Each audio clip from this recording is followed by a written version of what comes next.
Welcome, everyone, to Champion Your Gifted Child. I'm Laurence, your host. I'm so excited to kick off our day 3 of our first live 1.0 challenge. And it's a challenge where we just talk about hot topics that you decided you wanted to talk about. And we're just having fun around those topics of our day in, day out gifted mom life. For those who don't know me, I'm Laurence. I've been a corporate coach for 10 years and a parent coach for 3.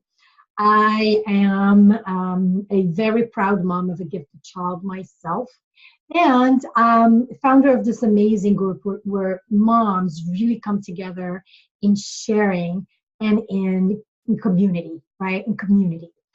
So today, day 3, we talk about social connections and whether in the classrooms or making friends, right? Should be fun. Okay, so the social world is really difficult to navigate to your gifted child, and there's so much research to say that the more highly gifted they are, the more difficulty or asynchronous developments they will experience, which mean that at best they can just feel disconnected and inadequate, and that's at best. And at worst, they could feel completely ostracized, rejected, or even bullied. And so it's one of our worst nightmares, right? Like it's one of our worst fears. This question lingering in our brains: say, how will my child fit in? How would my child thrive, right? And it could be also a source of resentment, right? Why does he not? Why does she not? So, it is, again, a lot of research, and I want to highlight a couple of things. First, the highly gifted child is at risk more than the average gifted, if that exists. So the higher you are in that deviation, the more intelligent you are, the more at risk you would be. Then the other thing that was interesting that I found out recently, actually, colleague of mine mentioned it to me. And I thought, this is interesting, is that the gifted child has different expectations and make friends. And basically for them, a friendship is a friendship. All in, deep connection, spiritual connection almost, and I shared with you, my son's best friend is 15, and they talk about things. They have topics in life, like they have deep conversations. And the average preschooler and, child under 7, for them, having friends is just, let's play nicely and have fun and just be together at recess, and then as the child gets older, yes, they do evolve towards like, from 7 to 12, I believe they were saying, like, the child really wants to have common interests, right? And just be part of a tribe. And then after 12 is when they really look and search and crave a deep spiritual connection, right? A friendship. But you give the child is ready, when he's like 4, and so that's what this could explain the gap, right? It's not necessarily your child's fault. It's just that they are different, right? And so it's difficult to relate to somebody who's so different and to want to be with them if they're so different, right? The other thing I wanted to mention is some of your gifted children are introverts. And, my experience in the corporate world is it's so critical to understand personalities. If somebody's an introvert, that's how they recharge themselves. That's how they recenter. That's how they feel better to then re-engage in the world. And so often what I find is we don't always respect that need for introspection, and we go pathologize it, because I believe a third of the population is introvert, and then the other ones are extroverts. And so there's this pathology about, oh, he doesn't talk, he doesn't want to talk to peers, and it becomes like a diagnostic almost, like, do you have autism? When the child is just an introvert? And it's fine. We should respect and give them that avenue. And the other thing I wanted to mention is, as a mother, I do want my son to fit in, and it's one of my concerns, etc. But I'm also my child's mother. So I should seek to protect his interests as well. Actually, before anything, I should seek to protect his interest and his needs, right? And so if his needs are to have some time to relax and recenter, then who am I to say no? So I've always been really siding with my child and not being concerned, overly concerned with like everybody giving me a diagnostic. Everybody giving me a diagnostic. Oh, your child probably has autism. Your child probably has ADHD. Your child is on a spectrum. You know, and everybody is giving you that diagnostic. They're not clinicians, but they do it anyway because everybody thinks they know, and it's just wrong because your gifted child is so much more complex than this label.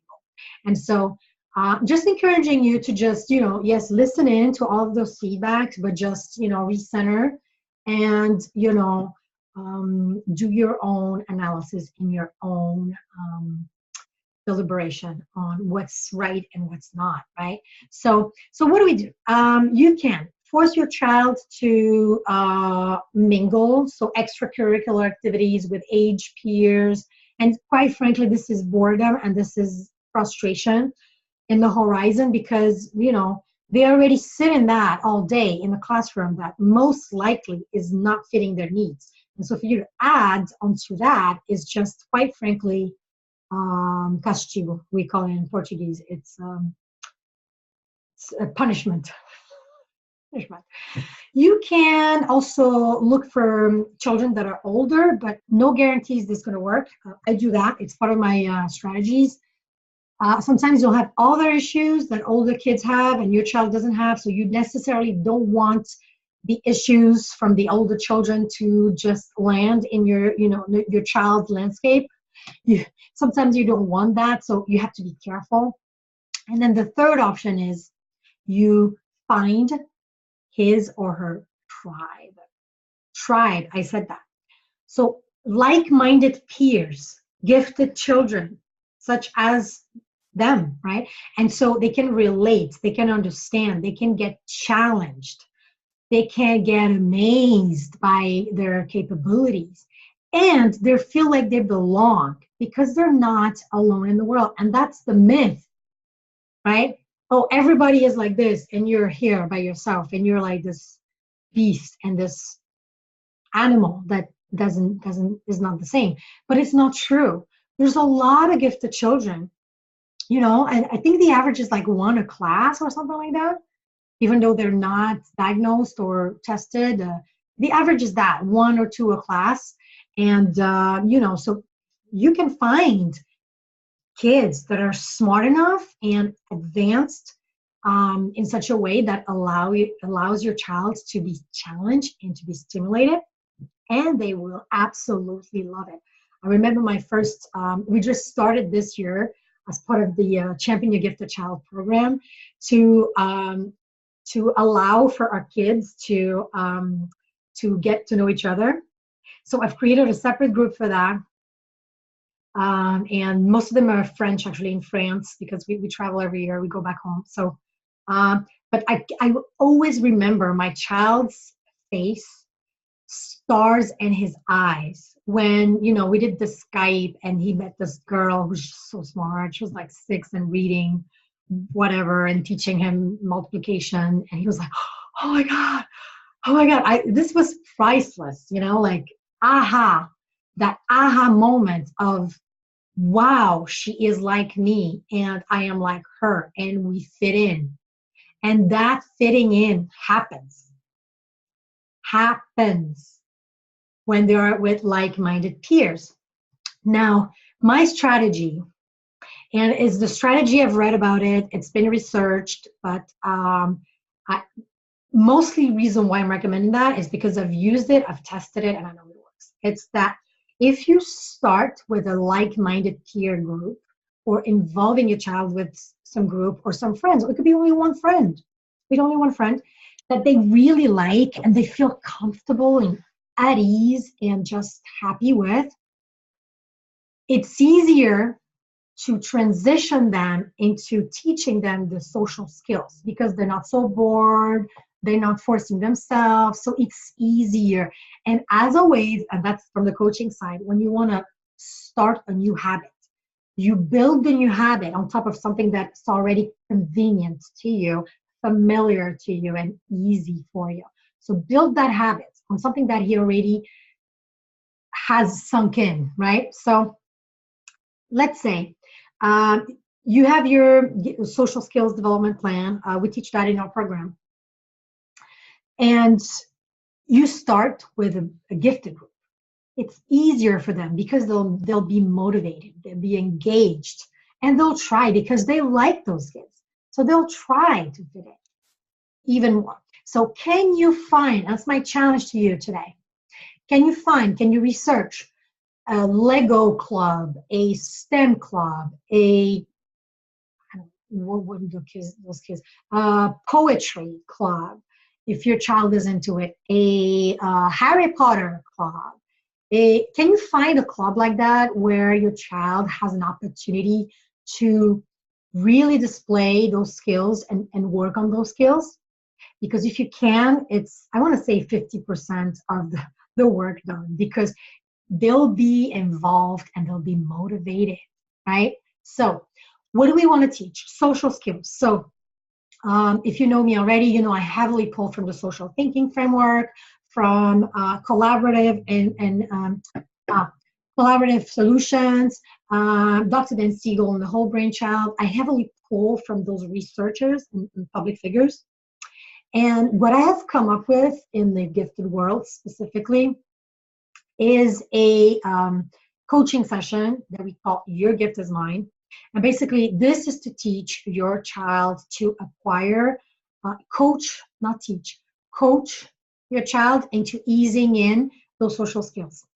Okay, and it's a game. We make it super fun, you know, and you know, because this is a skilled conversation. Coaching is a skilled enterprise, but we bring you up to speed in our program, so you can do that. And so, what are you coaching on?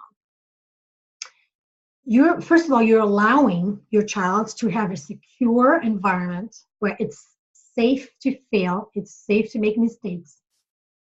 They're granted and assured of your unconditional love, and you just side with them.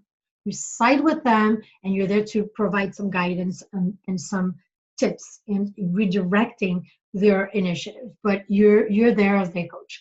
And so, safe environment to experiment, and you're going to coach on a variety of things, right?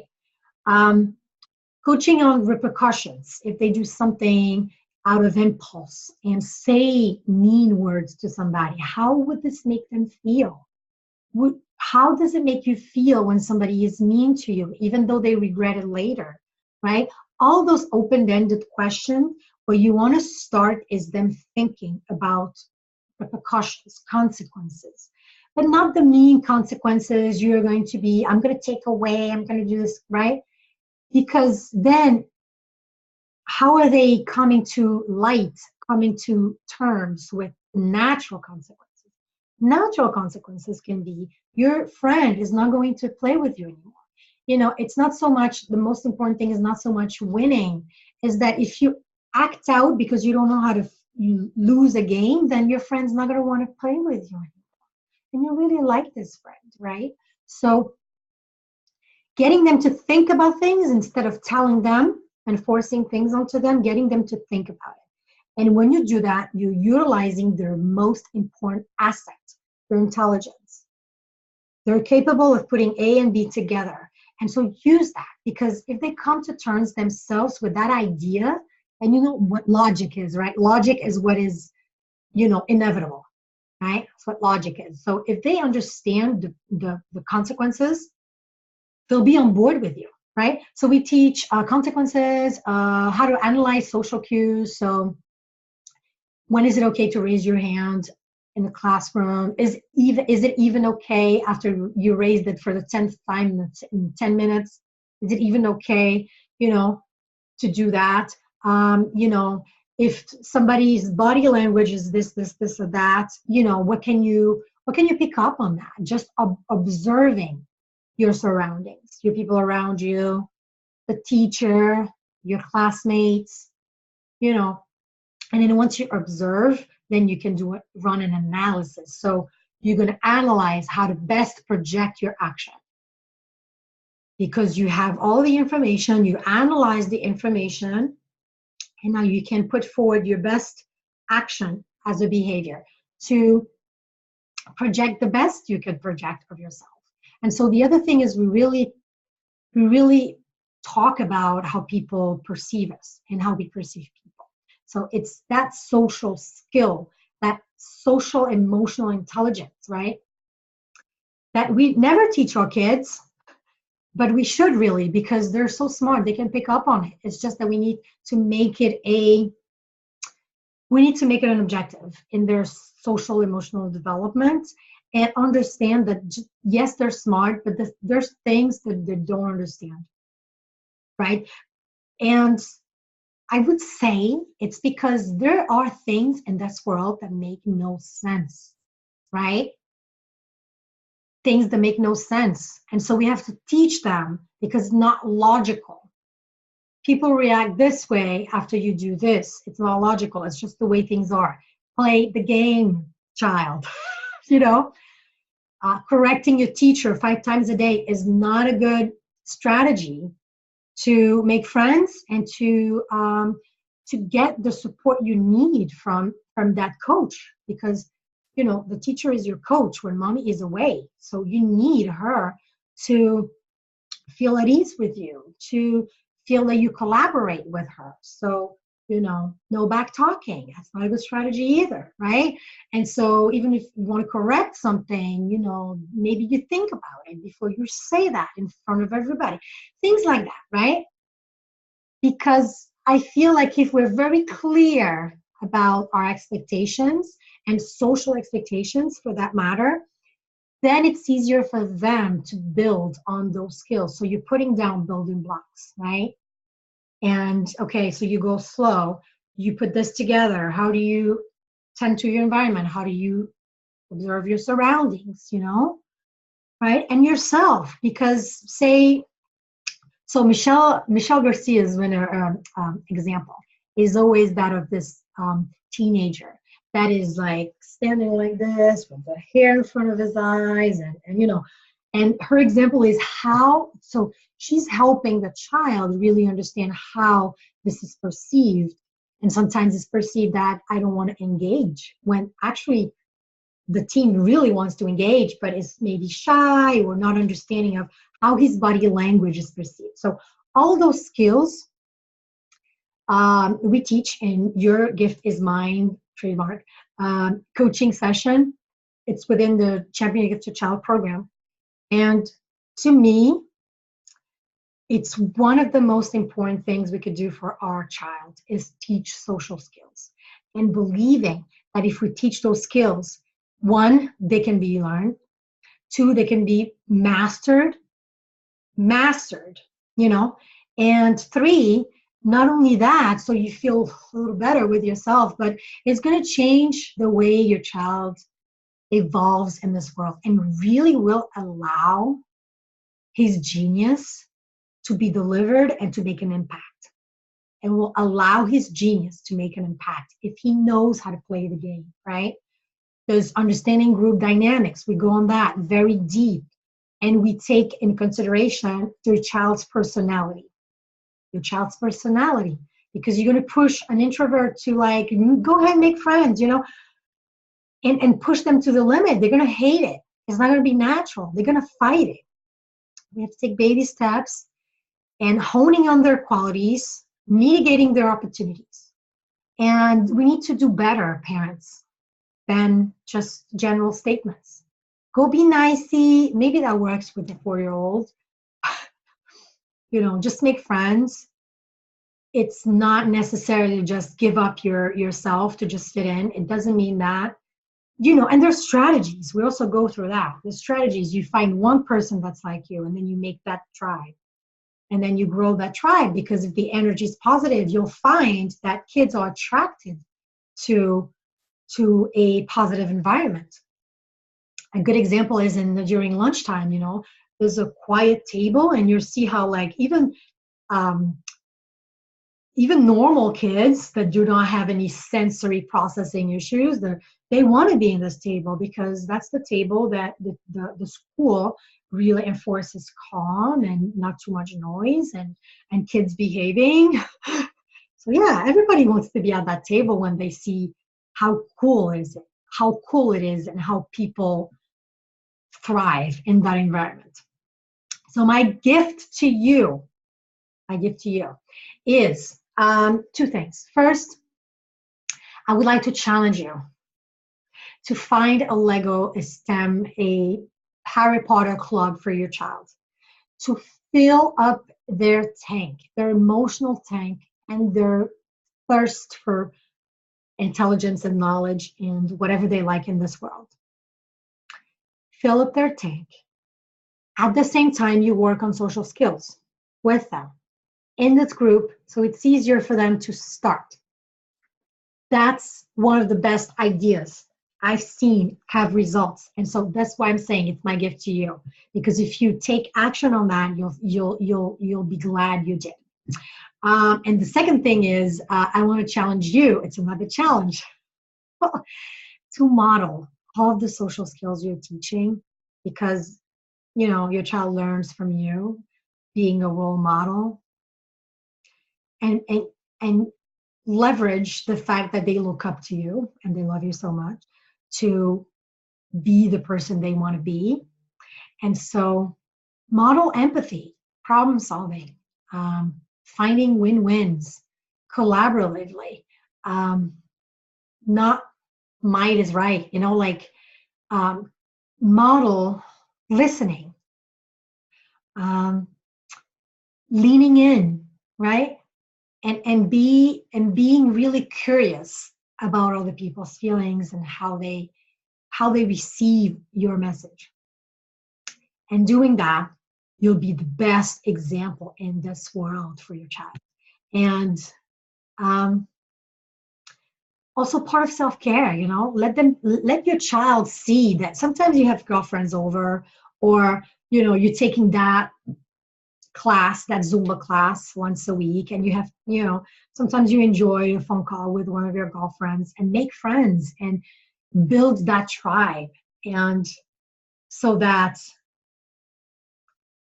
they see you evolve at your level with your tribe. And so they think, I wonder how this could be like for me to have like-minded peers, to have that connection with somebody.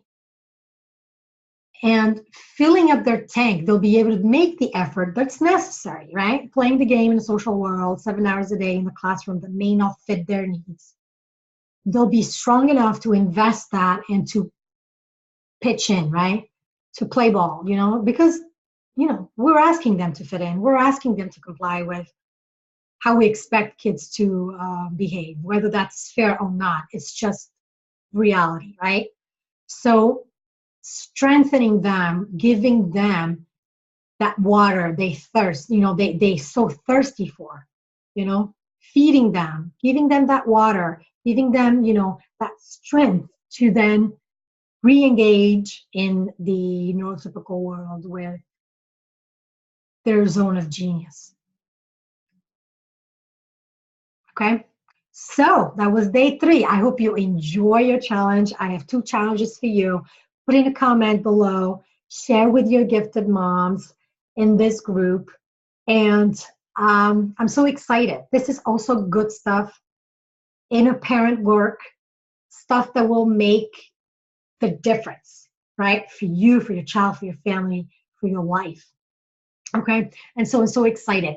You guys put in a comment, and I'll speak with you tomorrow for the last day. Last day of this hackathon is going to be about defiance, resistance, and opposition. Are you ready for this? All right, I love you, and I'll speak with you tomorrow.